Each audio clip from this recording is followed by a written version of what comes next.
Hello and welcome to another ATP Geopolitics video with myself, Jonathan MS Pierce. This is a Ukraine War Update Extra video giving you the extra juicy nuggets to get your teeth into to give you a greater understanding of this war and appreciation of the conflict. Where should we start? I'm going to talk about the OODA Loop. The OODA Loop is one of these military theories or ways of looking at things that has now, a bit like the Mannheim matrix that I talked to you about previously, gone out into the commercial world, into the world of business, and can be applied outside of the context of the military. Let's have a look to see what it is. This is a quote from Sun Tzu, The Art of War. Victorious warriors win first and then go to war. Military strategist Sun Tzu advises, while defeated warriors go to war first and then seek to win. This maxim, written over 2,000 years ago, essentially argues that success is a matter of sober planning and strategic initiative. In other words, victory, whether on a battlefield or in a marketplace, depends on a clear cut insights, tactical thinking, and confident organization before any action is taken. Right. When we look at how Russia got into this war, they did some planning that was, there's the five P's, isn't there? Well, it depends how many swear words you want to put on it. Piss poor performance, prior planning prevents piss poor performance. So six P's there because I added a swear word. So prior planning prevents poor performance. The Russians, they went in with very poor information. Their intelligence was terrible. They thought they were going to be welcomed with open arms and flowers, and went into Ukraine, and they were met with armed resistance straight away. So their 2 to 15 day deposing of a foreign government turned into being accidentally in another country, involved in a war that they were not prepared for, and because they weren't prepared for it, they were not able to win. So these are well defeated warriors go to war first and then seek to win. So these guys were in a war and then thought, what? Okay, oh my goodness, what do we do now? How do we win? Well, actually, what's our objective? Our entire objective, which was deposing a government, killing Zelensky, and then replacing that government with our own puppet government, that cannot happen now. What do we do? What's our objective? Where do we go? So then it turned into, okay, trying to occupy Ukraine, and then they tried to advance towards Kyiv and failed. They're like, okay, Plan B or Plan C. Plan C was, let's get this large amount of Donbass and Kharkiv. Well, then the Kharkiv offensive took place, and that just kind of kept shrinking until it was like just okay. How about maybe Kramatorsk, Sloviansk? Now it's kind of like, well, maybe Bakhmut, Kherson. That shrunk back to behind the river. And so the idea is, okay, well, how do we win? Well, we don't even know. The intercepts coming out, and what Igor Strelkov said at the front line when he was there is like the soldiers don't know what they're fighting for. How are they going to win if the soldiers don't know? Because actually, maybe some of the middle commanders don't know. Because actually, maybe some of the top commanders don't even know what the objective is. Like, what are the Russians trying to do here? On the other hand, the Ukrainians, with all the military might and intelligence of their allies, of NATO, of the West, of America, are planning meticulously using really good intelligence. Okay. So they are using satellite imagery in real time to plan and react, and then plan and react and plan, and this loop goes on. So let's have a look at this loop. For commanders in the field or CEOs in the enterprise, assessing developing situations and leveraging data to formulate strategy are crucial steps to the decision-making process, whether engaging the enemy or competing in the private marketplace. Originally conceived for the fast-paced world of air-to-air combat, the OODA Loop mirrors Sun Tzu's thinking while accounting for the ability of current technology to inform decision-making in real time. The series of steps that make up the OODA Loop, discussed further below, prize situational awareness and reward informed decision-making in evolving scenarios. Informed decision making. So the decision making the Russians at the beginning was not informed. It was very poorly informed. Okay, so what is the loop? So the OODA loop is a way of thinking about decision making process broken down. It stands for four distinct yet interrelated smaller loops: observe, orient, decide, act. The OODA loop encourages decision makers to think critically, anticipate threats, and neutralize them before they become critical. In practice, organizations use the OODA loop to benchmark their ability to act with the attendant goal of continuously improving or shortening or quickening their decision cycles. Um, so on and so forth. So the 4 steps of OODA Loop: observe, which is data collection phase from multiple sources; orient, filter, analyze, and enrich information; decide, actionable insights enable best available response; and then act. Execute decision, determine if action was correct. So there's an element here of evaluating what you got wrong to then inform your data going into your observation. So that observe is observing your action as well. It's quite similar in many respects to the scientific method. Actually, if you know the scientific method, there's a similar kind of loop that's involved here. Capture action and feedback, repeat a faster and more accurate OODA loop. And there you go. So observe, this is a data collection phase here. Decision makers are trying to ingest all the information they can. They aren't thinking about how to prioritize it or what to do with it yet. They're just aggregating what's available. Okay, so you're just getting as much information, quality information as you can. And then during the orientation phase, the data is crunched, so to speak. Raw statistics are leveraged into insights. Information is analyzed, evaluated, and prioritized. The fundamentals of the situation, threats, opportunities, competitors, partners, are all sized up and duly appraised. So this is where you start then thinking about, okay, what are we going to do with this data? You start formulating ideas, and then you go to the next stage of decide. From raw data to actionable insight, decision makers should now be well positioned to decide on the appropriate response. Ultimately, this step of the process is about choosing from among a great many options. Each option will be informed by the foothold established in the orientation phase, but this is the forward looking part of the equation. Given the present variables that have been established, which course of action will deliver the most optimal outcome? Invariably, this phase produces a hypothesis. The decision maker predicts what the best course of action will be based on his understanding of the situation. And then, lastly, act. This step is about testing the hypothesis generated in the decision phase. Here, you're doing two things: executing your decision and determining if your hypothesis was right. Because the UDIT loop is, after all, a loop, action is never the last step of the process. What is learned about the validity of the hypothesis is repurposed throughout the entirety of the next cycle of the OODA loop. Ideally, future cycles will be both more accurate and faster. So then that that is perfectly applicable to the war in Ukraine. Obviously, it is. I mean, that's kind of like where it was developed in these war scenarios. There's been a bit of writing about this in various places. An OODA loop kind of normally someone involved in doing this for business has actually written a bit on Ukraine and Russia here.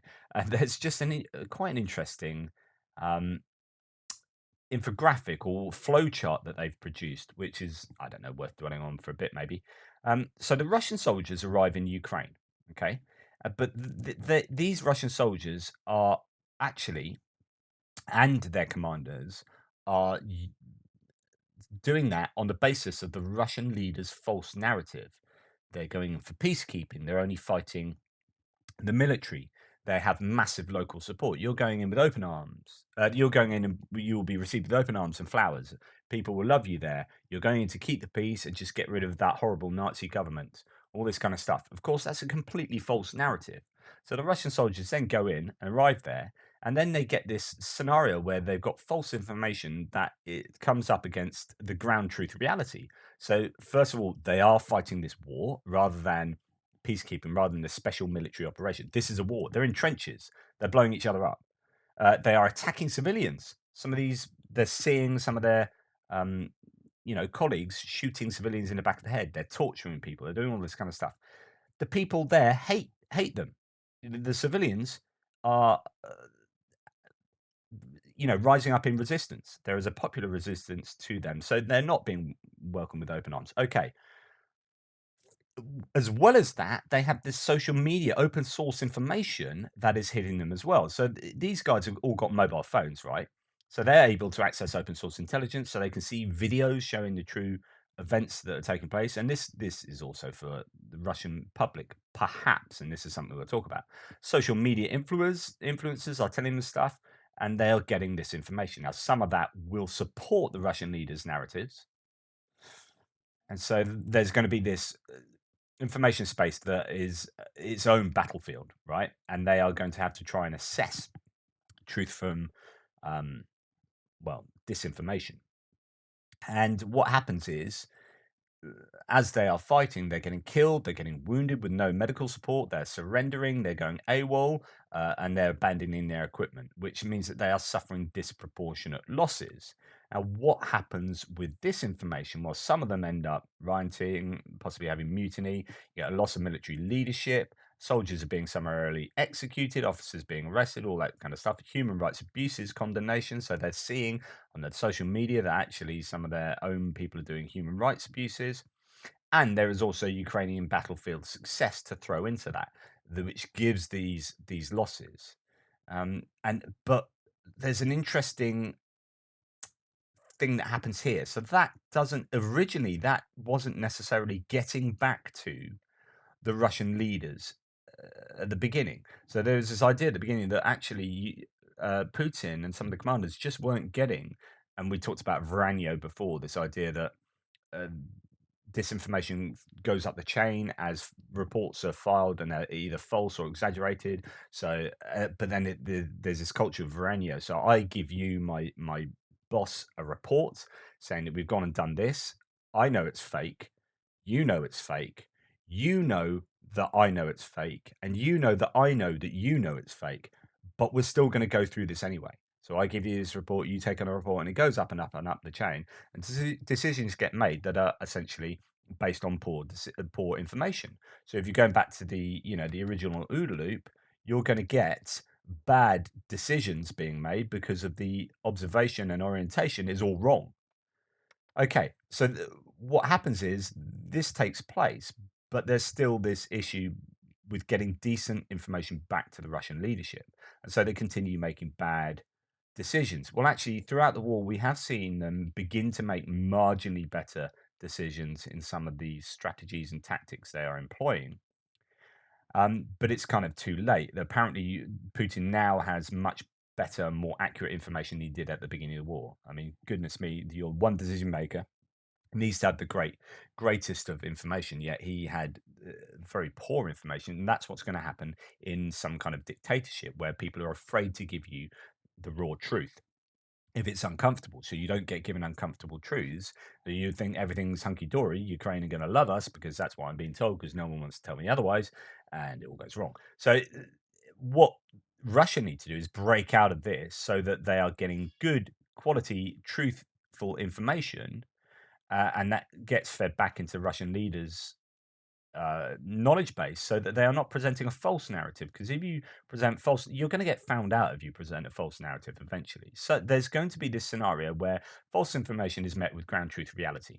So that's going to happen to some people somewhere if you continue to do this. So it's better to get the truth out there. Anyway, this idea of delivering the truth message involves, ordinary people, soldiers, leaders, all giving that back to the leadership. But in a sense, if that's challenging their authority, because you're effectively saying, well, you're wrong, and that would be wrong because you got the wrong information, then you're challenging authority. And this is where the problem happens. So add that together with the Russian um, ability and policy of completely controlling state media. There's no alternative voices.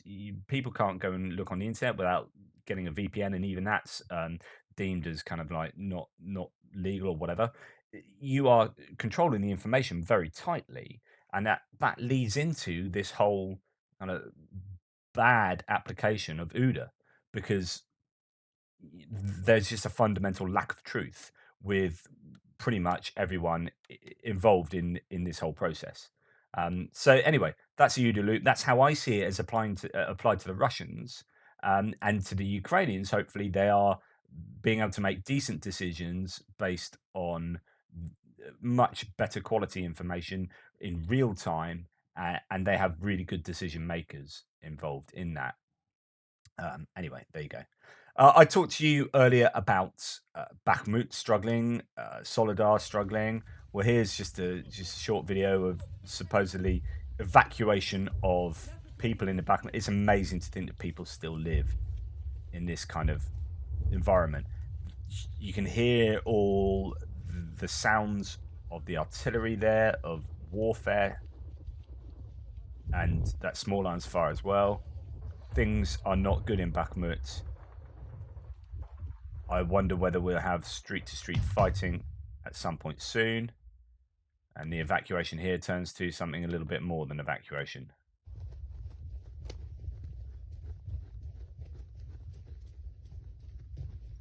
It's all kind of hairy stuff, and just you got to remember, people are still living in many of these places. There are some estimations that I don't know, was it as many as 15,000 people living in Bakhmut still? Here's an example.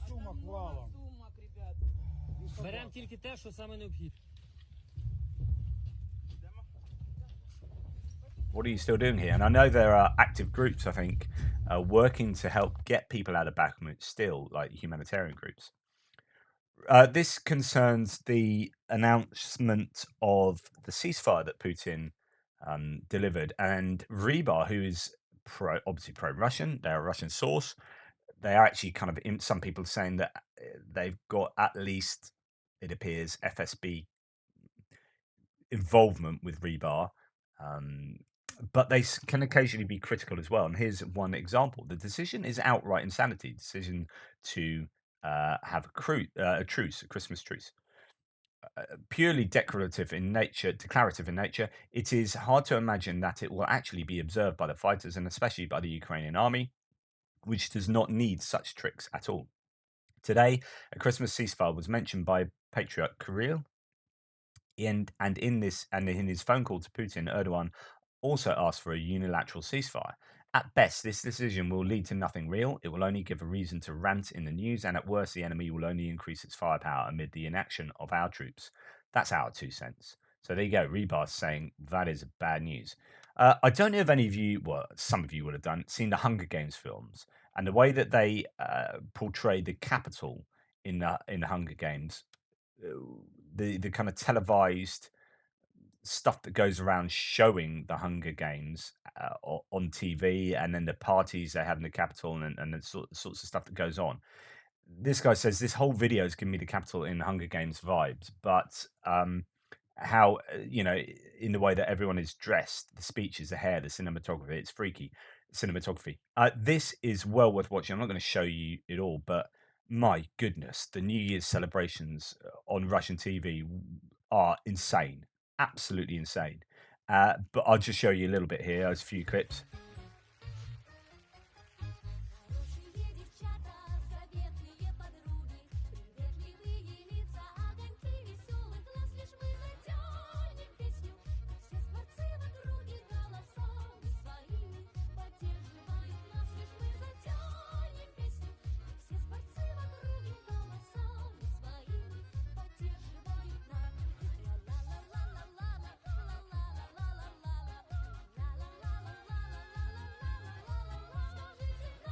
And some of the things that were said during all of this were pretty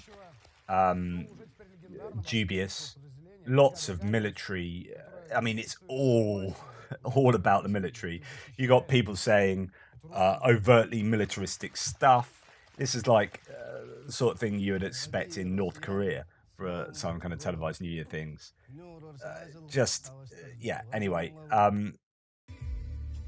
just the bizarreness of the whole thing, how it's all put together. Oh my goodness. Anyway, it's pretty weird, and it's pretty. Oh, he's obviously one of your main propagandists on national television over there. Talking about thoughts going out to all of those on the front lines, etc., etc. The whole thing's all about the military, as you can see, so on and so forth. Yeah, go and watch it if you want to be freaked out a little bit. Okay, just going to go to something that the Truth said on my thread yesterday. I find the timing of Russia having a shortage of artillery. So these are reports that they are running low on artillery and they're firing far less than they were. Bakhmut, they're hardly using it at all, and it seems to be, well, they're using far more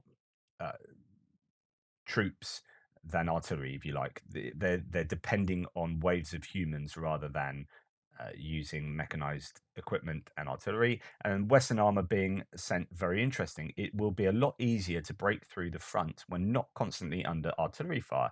Russia will still be able to fire artillery in certain points of the line at volume, but not along the whole line. So this is to talk about the Marder, the Bradley IFVs, the French pieces of kit, the AMX.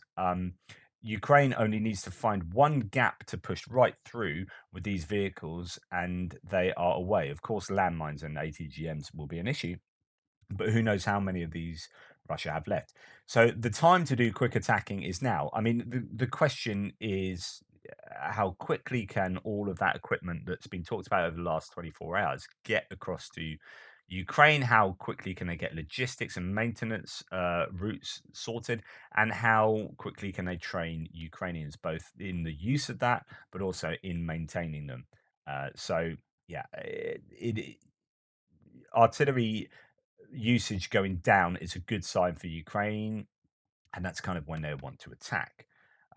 Huge update added to this story. The Ukrainian military has managed to tweak its existing Soviet era buck launchers to fire the Rim 7 Sea Sparrows. Sea Sparrow is widely available.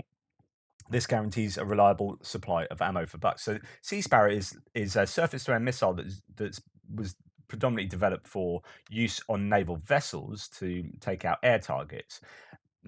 Books are the surface-to-air missile systems, as we talked about S-300s before, that are Soviet era, that are used quite heavily in Ukraine, but of course they're running low on ammunition that can be used for them, and that is a really big problem because they've got the stuff, it works, you just can't fire, and so they might as well not have it. Well, they've actually worked out how to adapt a widely available surface-to-air missile that's used in other contexts that NATO has a plentiful supply of, and they can use them in the books. So that is really, really good. And there's been lots of talk over that over the last couple of days, and how this is, really a very good thing.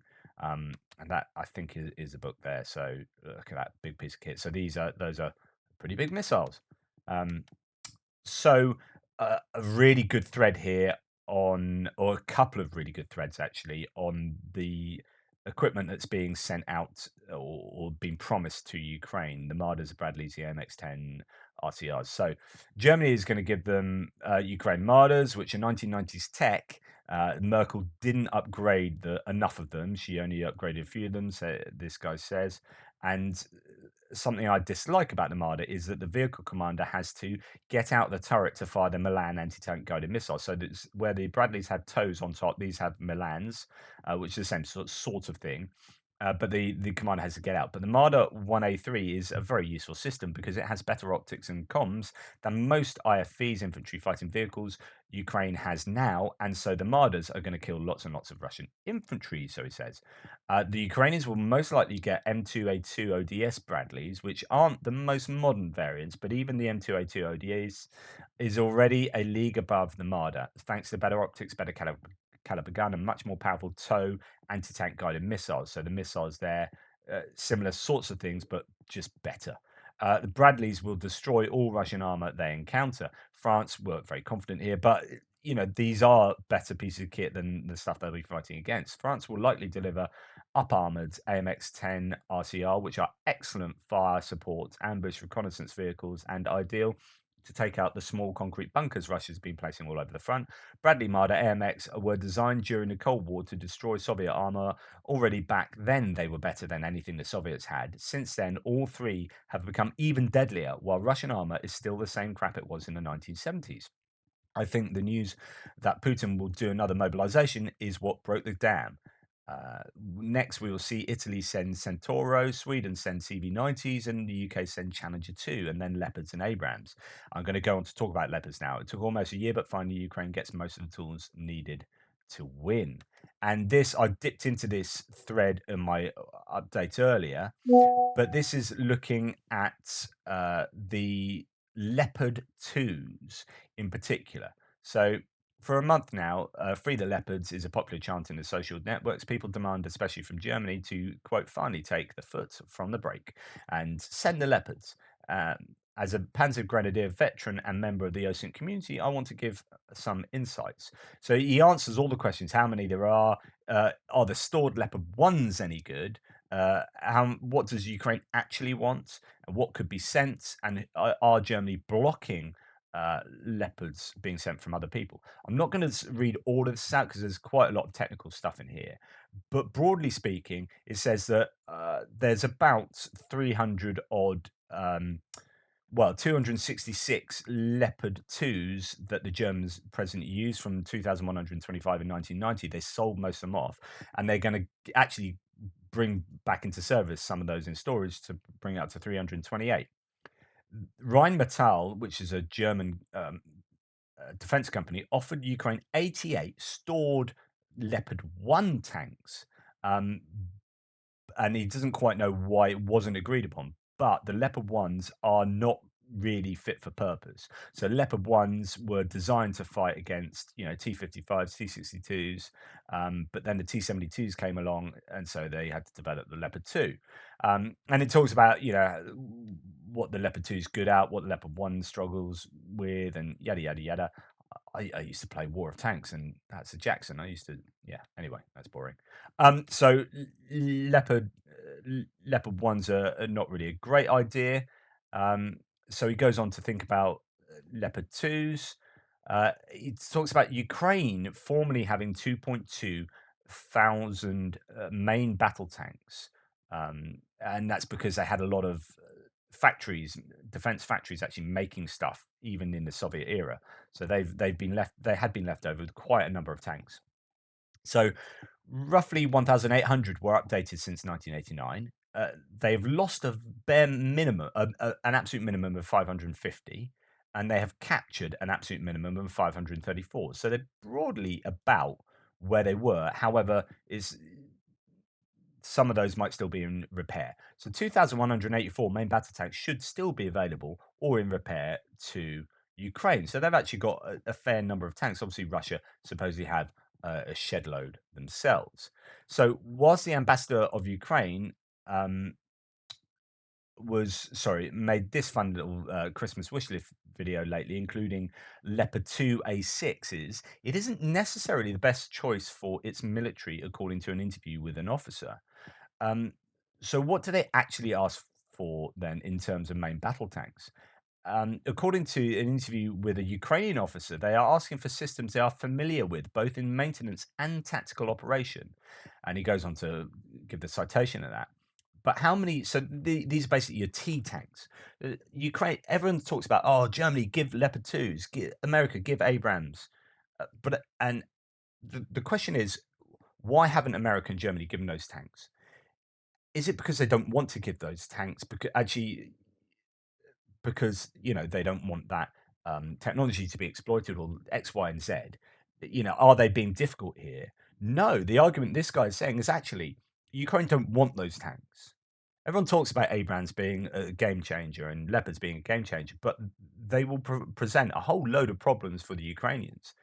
So this guy says, how many T-72s would be available in European storages? Because actually they would prefer tanks like T-72s. It turns out that roughly 1,100 T-72s in different variants are still available in the EU countries, armies, and storages, even accounted for with the roughly 270 to 300 recently delivered ones. So, very recently, the commander in chief of the Ukrainian army stated the following: it should be possible to be delivered very soon if the US is compensating the losses of the NATO allies with a couple of hundred of its stored 2,600 M1A1 and M1A2 tanks. So, to reach the frontiers on February 23rd, Ukraine needs 300 tanks. So, they want 300 tanks. Now, what this guy is saying is that you want to backfill the European nations, which is what's happening and has already happened. You want to backfill those nations with Abrams and whatnot, and those nations to give T-72s and other T tanks because that's what Ukraine wants and what they're more familiar with. Signs are pointing towards a solution like the one mentioned below, which is an exchange solution, like I was talking about. We are calling these kinds of deals tank swaps or Ringtausch. Germany already provided 68 main battle tanks this way. Lately, the US and Netherlands bought 90 old T-72, which are currently updated in Czechoslovakia. So I talked to you about this before, how there's a company in Czechoslovakia pumping out, although it's quite slowly, so maybe not pumping out, but updating these T tanks so that they are in good nick for Ukraine.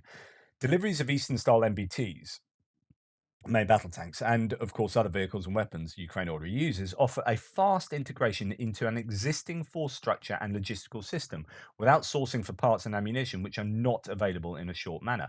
Tens of thousands of Ukrainians served with T tanks in the last decade.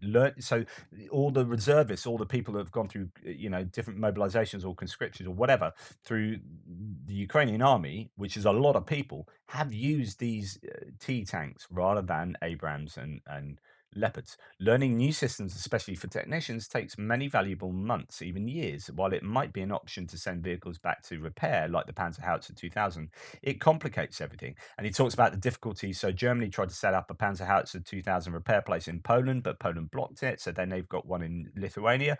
But it takes a Panzerhaubitze 2000 out of usage for 2 weeks.